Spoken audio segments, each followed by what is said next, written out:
Oke, salam sejahtera bagi semuanya para penonton.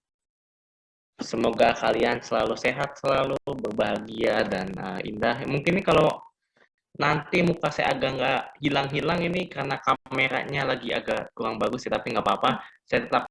Kami akan tetap mencoba menjelaskan mengenai analisis yang akan kami lakukan. Nah, analisis yang akan kami lakukan ini itu adalah PT Widodo Makmur Perkasa. Nah, tapi sebelum itu perkenalkan dulu, saya ini sebagai Joshua Ferdinand dan saya rekannya Fiona Wirawan. Ya, kami saling rekanan yang akan membahas masalah AIPO PT Widodo Makmur Perkasa, TBK ya? Iya. Atau kita singkat WMPP. Betul ya, Bu ya? Iya, benar, Pak. Oke, boleh lanjut? Nah, di sini kita akan menjelaskan mengenai 4 hal. Yang pertama itu adalah company profile, terus yang kedua financial report-nya, yang ketiga company prospect, dan di sini yang paling kita sukai semua adalah conclusion-nya atau kesimpulannya. Seperti itu. Nah, tapi sebelum kami memulainya, ini kita udah disclaimer dulu ya, kita beri peringatan. Nah, ini yang akan kami lakukan itu adalah analisis pribadi kami dan tidak untuk direkomendasikan. Nah, tapi kalau sebagai kalian nanti ingin membandingkan itu tidak masalah. Tapi saya bilangi lagi, ini hanya adalah analisis pribadi, betul ya Bu Fiona? Ya, kita Pak. Tidak bertanggung jawab ya. Takutnya ada salah-salah hitung gitu ya Pak. Iya betul. Nah oke. Saya mulai dulu sebelum ke dalam analisa saham. Kita juga harus tahu perusahaan WMPP ini tuh perusahaan sejenis apa nih kan. Nah, berangkat dari Widodo Makmur Perkasa, di mana dia sudah berdiri sejak tahun 1996 sebagai peternakan sapi. Dan perusahaan ini tuh bergerak di sektor consumer goods dan komoditas pertanian. PT WMPP sendiri ini sudah berkembang lebih dari 26 tahun, di mana perusahaan ini dikelola dan didukung oleh para tenaga ahlinya. Wah, tua sekali ya. Ya, ini udah WMPP. cukup lama, Pak. 26 tahun. Lebih tua dari saya loh ternyata. Nah, sebelum masuk ke lebih lanjut, lebih baik kita tahu lebih jelas nih gambaran perusahaan ini sendiri. Jadi Widodo Makmur Perkasa itu merupakan induknya dari 5 anak perusahaan lainnya, yaitu ada Widodo Pasir Tengah di sektor livestock, Widodo Cianjur Arta Makmur dari sektor perdagangan, dan Widodo Makmur Unggas. Nah, ini tuh merupakan anak perusahaan pertama dari Widodo Makmur Perkasa yang sudah IPO, Pak. Jadi ini anaknya IPO duluan, baru induknya yang ikutan IPO. Nah, terus ada di Kebalik ya, harusnya biasanya induk dulu. Induk dulu, baru anaknya dulu yang IPO. Nah, iya, ini anaknya udah dewasa duluan kelihatannya. Nah, selanjutnya ada Widodo Makmur Sejahtera dari sektor food dan LMP Property and Construction. Nah, selanjutnya lini bisnis dari PT WMPP sendiri itu dibagi menjadi 5, yaitu yang pertama peternakan sapi terintegrasi, yang kedua pengolahan makanan berbasis daging, yang ketiga peternakan ayam terintegrasi, yang keempat komoditas pertanian, dan yang terakhir adalah konstruksi dan energi terbarukan. Oke, selanjutnya. Nah, ini nih, kita masuk ke dalam penawaran umum pemegang saham. Gimana nih, Pak? Dari penawaran umumnya. Nah, ini kalau kita lihat dalam prospektusnya dari PT WMPP ini ada penawaran umum yang cukup menurut saya menggiurkan ya. Oke. Nah, ini ya, Pak. Nah, betul ini dia. Nah, ini kalau kita lihat dia penawaran umum untuk sahamnya itu sebanyak-banyaknya itu ada 8 miliar lebih. Wah, luar biasa sekali. Angka bagus. Betul, angka bagus.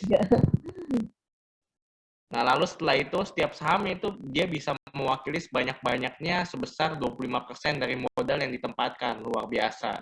Dan kalau kita lihat juga di sini harga penawarannya ini kalau sudah lihat di dalam lingkarannya itu sahamnya itu 160 sampai dengan 220. Nah, kalau menurut saya untuk awalan ya sebenarnya di zaman sekarang 160 perak murah lah ya. Iya, Nah, tapi termasuk kalau misalnya kita kerumunan. beli satu lot, ya jadi mahal. Iya. Nah, terus kalau kita lihat juga di sini sebanyak-banyaknya dia ada 1,8 M ya tadi. Nah, oke, sekarang lanjut lagi di sini kalau kita lihat. Nah, dari hasil penawaran umum itu nanti akan dikurangi biaya-biaya. Nah, yang digunakan untuk apa sih? Di sini ada 5. Yang pertama itu adalah 11,43%. Itu untuk digunakan pengembangan kerjasama operasi. Nah, yang kedua 19,05%. Itu akan digunakan untuk membiayai pembangunan fasilitas peternakan. Nah, lalu 19,05 itu akan digunakan untuk pemberian modal kepada entitas anak perseroan. Wah, ini baik sekali nih, dia memberikannya kepada yang lain kan. Iya, Pak. Nah, lalu 17,9 itu akan digunakan untuk pembayaran hutang. Nah, itu cukup besar nih kalau kita lihat 17,9 ya. Nah, lalu yang terakhir 32,57% itu akan digunakan untuk modal kerja perseroan, terutama pastinya untuk pembelian bahan baku. Ya, betul ya Bu Fiona, Iya. karena tanpa bahan baku tidak bisa produksi atau Nah, usaha ya. iya, Pak. Tapi ini menurut saya perusahaan ini cukup jelas ya. Jadi dia ngasih tahu alasan kenapanya nih melakukan IPO. Jadi kita sebagai investor yang mungkin cukup awam juga lebih tergambarkan gitu ya, Pak.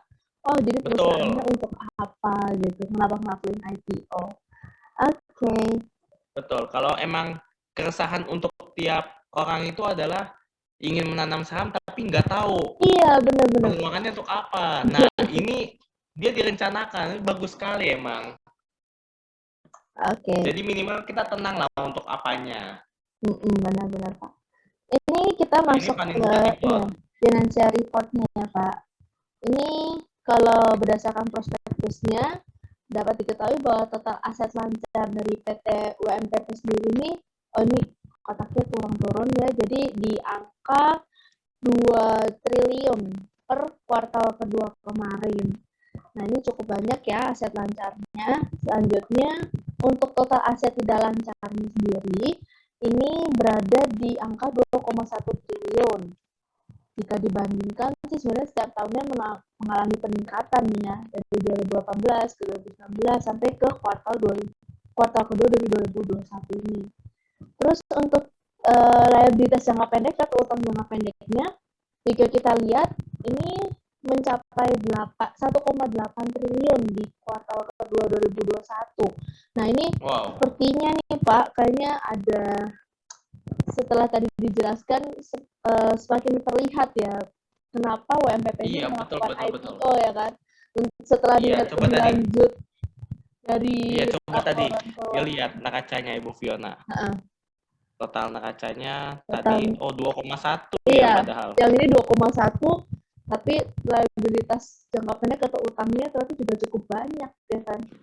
Iya, Makanya hampir setengahnya ya. Itu mm, berasal dari utang kelihatannya.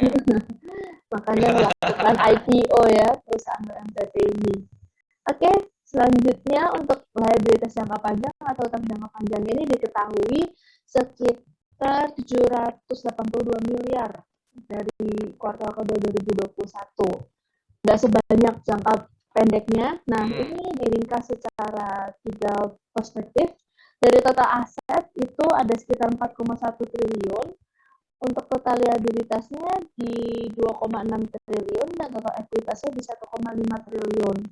Nah ini karena laporan keuangan nggak lengkap, kalau kita nggak lihat laporan laba ruginya nih Pak, ini gimana nih laporan laba ruginya nih? Tapi kan Nah, dari ini kalau saya lihat di laporan laba ruginya nih, kalau kita lihat dari tahun 2018 ya, ini 71 M ya di iya 2018 untuk labanya, sementara penjualannya 2,9 T ya.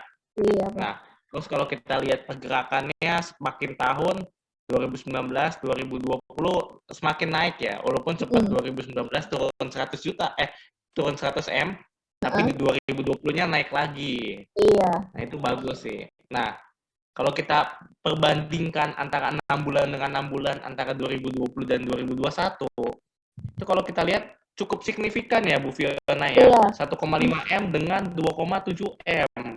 Aduh, rasanya saya jadi pengen menanam saham secepatnya kan. Nggak Tapi nanti kita lihat hitungannya, betul ya Bu Fiona? Ya, kita lihat lagi.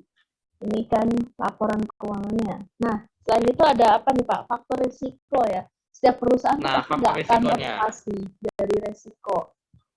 Nah, resiko perusahaan ini tuh ada 4 ya Pak. Nah, yang Ya, kemarin sempat saya baca sih, itu di prospektusnya dia menyatakan ada resiko utama.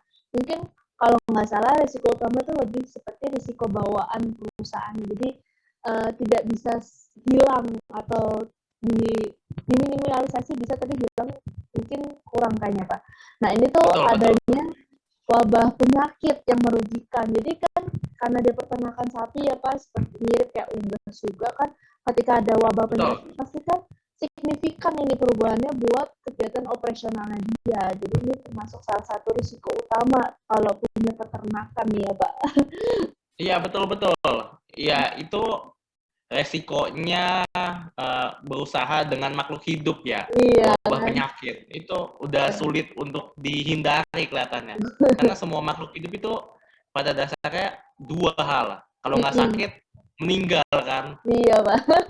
Ini Bener-bener. udah konsep kayak bayar pajak kelihatannya. Nah, terus yang kedua juga perusahaan ini tuh punya risiko umum. Pak, risiko umum ini mungkin kalau yang berdasarkan saya baca dia lebih ke banyak banyak perusahaan nggak berdasarkan industrinya. Jadi ketika semua perusahaan yang mengalami perubahan kondisi makroekonomi atau perekonomian global yang mengaruh kepada sosial dan politik pasti akan berdampak langsung juga ke perusahaannya ini, dan BMPP juga memiliki resiko umum tersebut. Atau yang kedua nih yang paling sangat dekat dengan pekerjaan mungkin ya kan, perubahan peraturan dan kebijakan pemerintah nih. Ini mungkin Wah, Bapak ini Joshua bisa sharing nih Pak. Ini kalau Sangat saya udah ngomong perubahan peraturan, saya sedikit sensi nih. iya. Apalagi ada istilahnya pajak mau bertambah PPN-nya 11% ya. Iya, Waduh. langsung terasa banget Di ya Pak. 2022 ya. Iya, Aduh, ini 22. ini bisa mempengaruhi sekali nih. Setiap perusahaan kalau nambah 1% aja itu luar biasa sekali loh perubahannya. Iya Pak. Apalagi nanti belum aturan-aturan lainnya kan Bu Fiona, biasanya Benar-benar. yang akan berentet mempengaruhi yang lainnya kan. Iya, Aduh. Nah, mungkin kalau saya lihat juga di sini ada resiko usahanya juga ya. iya. Ya, Bu Fiona, yang pertama pastinya adanya persaingan ketat ya dalam semua Iya. industri, terutama karena WMPP ini industri peternakan, pastinya persaingannya ke peternakan juga ya, betul ya. Iya Pak. Nah, terus fluktuasinya harga pasar produk, terus harga bahan baku itu bisa sangat mempengaruhi resiko usahanya. Mm-mm. Nah, lalu resiko investornya sendiri nih, itu penerbitan atau penjualan saham di masa yang akan datang. Nah, ini karena kita tidak tahu, yang pasti adanya resiko investor ini akan sangat mempengaruhi. Nah, Mm-mm. apalagi yang paling kedua nih, pembagian dividen. Wah, ini kalau misalnya para pemegang saham udah minta dividen, ini yang pusing nih si WMPP-nya ini Iya Pak. kelihatannya. Oke, Oke? mungkin itu resikonya ya Pak yang bisa kita kasih lihat Mm-mm. atau kita beritahu.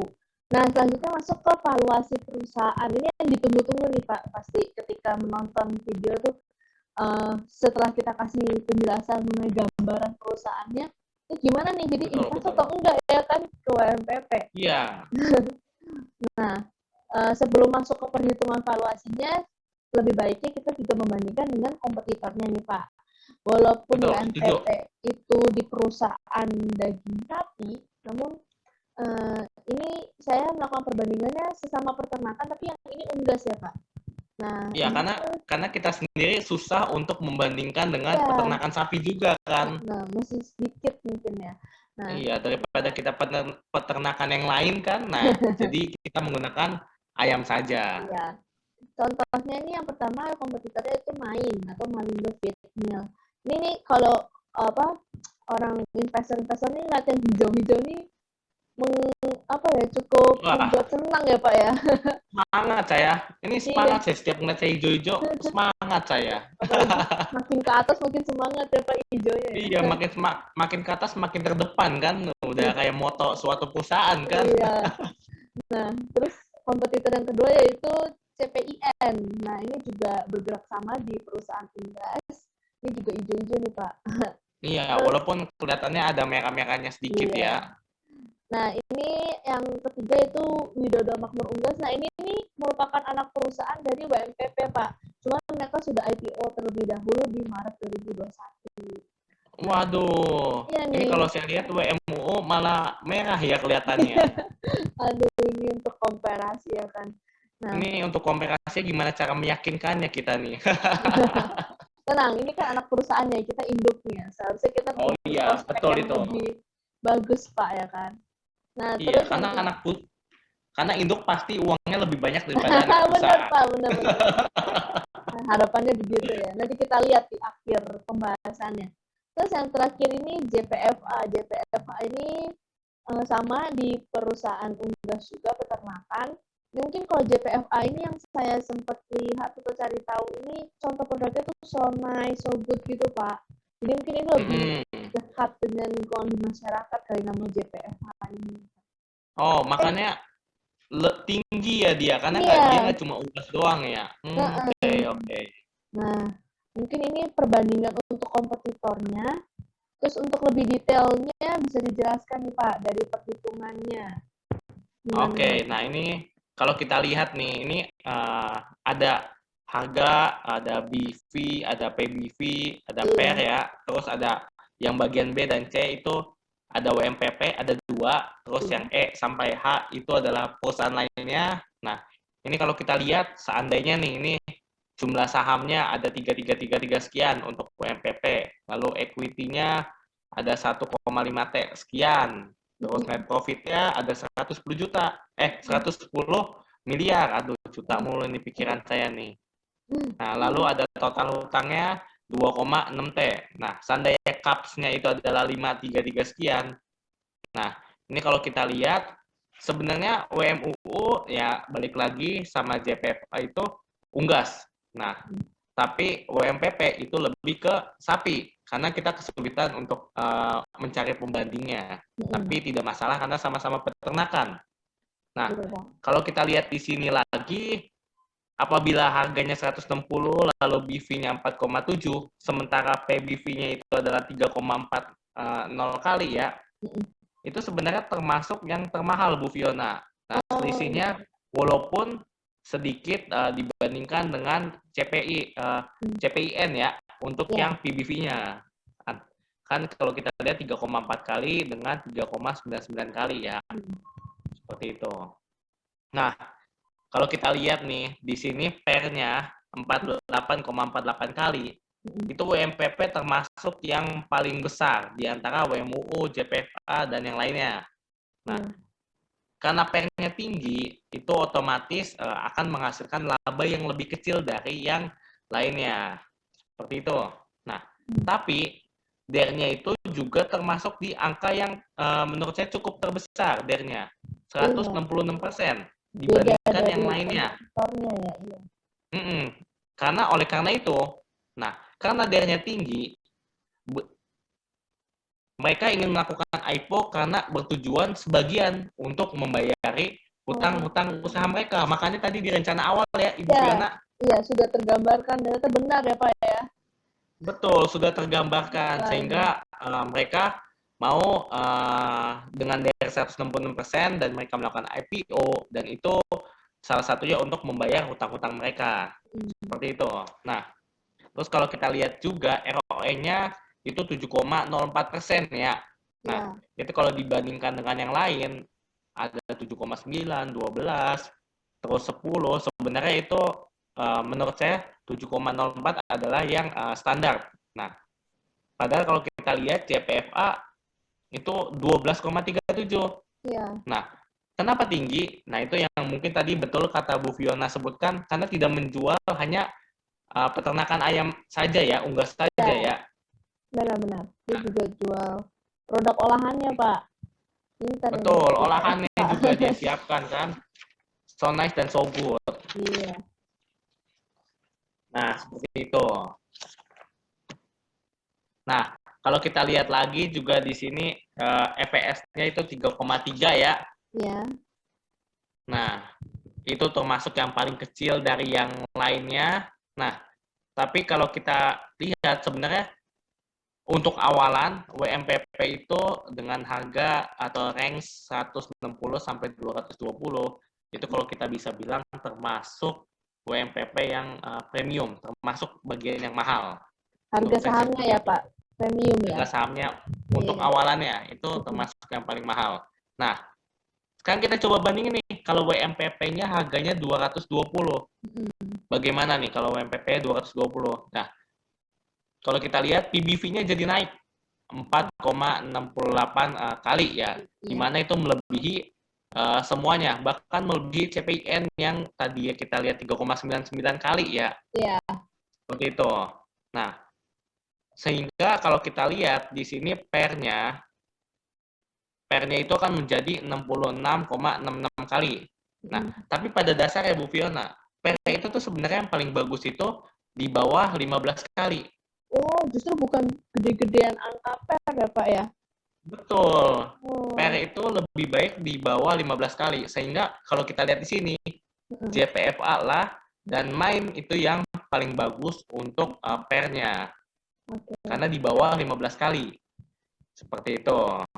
Nah, padahal kalau kita lihat sendiri, ini kan kita lihat PBV-nya 3,4, 4,68 kali, terus 2,08 kali. Nah, kalau kita bandingkan, jadi saya sempat mencari-cari Tokopedia, itu PBV-nya berapa sih? Nah, PBV-nya katanya lebih dari 22 kali. Dan katanya bisa mencapai ARA-nya sampai 2 kali. Nah, itu kalau saya lihat, berarti WMPP ini ada kemungkinan bisa mencapai ARA-nya juga 2 kali, walaupun waktunya kita juga tidak bisa lihat ya, atau kita tentukan. Seperti itu. Oke, mungkin sampai situ dulu. Terus kalau kita lihat CAPS-nya untuk WMUU dan JPFA, itu lihat ada 2,3 T untuk WMUU, lalu JPFA 20 T, CPIN 104 T, lalu main 1,7 T. Nah, menurut Ibu Fiona gimana nih kalau melihat hasilnya seperti ini hitungannya? Nah, itu masuk kepada kesimpulan nih Pak. Kesimpulannya kalau saya nih Pak sebagai investor yang masih awam, saya sih tertarik ya Pak untuk berinvestasi di perusahaan WMPP ini walaupun belum IPO, tapi kan akan IPO nih ke depannya. Dimana tadi sudah dijelaskan dari perhitungan Pak Joshua juga, kalau dia itu menjanjikan atau berusaha untuk mencapai ARA sejak 2 kali tadi.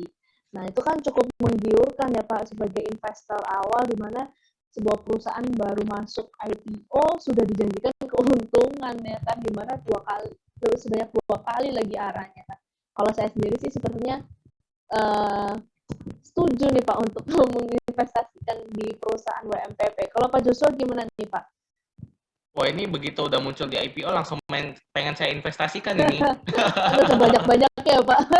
Betul. Nah, tapi pada dasarnya kalau investasi ini kita kan buat perhitungannya, tapi bukan berarti jaminannya apakah bisa naik sekali atau turun sekali, betul ya Bu Fiona? Benar. Betul, karena bermain saham itu butuh keberanian ya. Ya, risk taker ya Pak. Dan, betul, melatih mental sebenarnya. Naik sekali, turun sedih sekali kan. Tapi nggak apa-apa.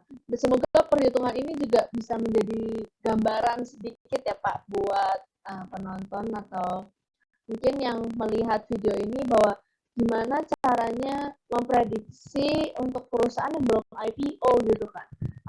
Ibaratnya kita pasti ragu ya kan ketika perusahaan belum IPO, perusahaan baru ya kan, invest banyak takutnya rugi ya kan, ternyata nggak semua perusahaan baru itu ya pasti rugi ketika masuk IPO. Nah, WPP ini salah satu perusahaan yang bisa bagus lah, bisa berusaha mencapai ARA 2 kali nih Pak. Oke? Iya, betul. Nah, itu emang plus minus ya pada dasarnya. Plus minus apabila kita ingin menginvestasikan, kita kan butuh perbandingan atau perhitungan angka kan. Makanya kita infokan lagi, kita disclaimerkan bahwa ini hanya analisis pribadi kita, betul ya, Bu Fiona? Benar. Sehingga tidak bisa dijadikan sebagai acuan utama, tapi perhitungan kami boleh sebagai perbandingan. Perbandingannya. Kemungkinan WMPP bisa jadi beneran bisa mencapai arah 2 kali ya Pak, atau Iya, mungkin bahkan bisa 3 arahnya atau 4 kali. iya kan, ini hanya Iya, perhitungan dasar saja. iya Baik Pak, betul, betul. oke. Mungkin itu dari kami yang bisa kami sampaikan. Semoga dapat berkenan dan mohon maaf jika ada salah-salah kata. Akhir kata, saya Fiona Wirawan dan rekan saya. Ya, ya dan saya Joshua Ferdinand. Ya, pamit undur diri dan sampai berjumpa di video selanjutnya. Terima kasih. Ya, terima kasih.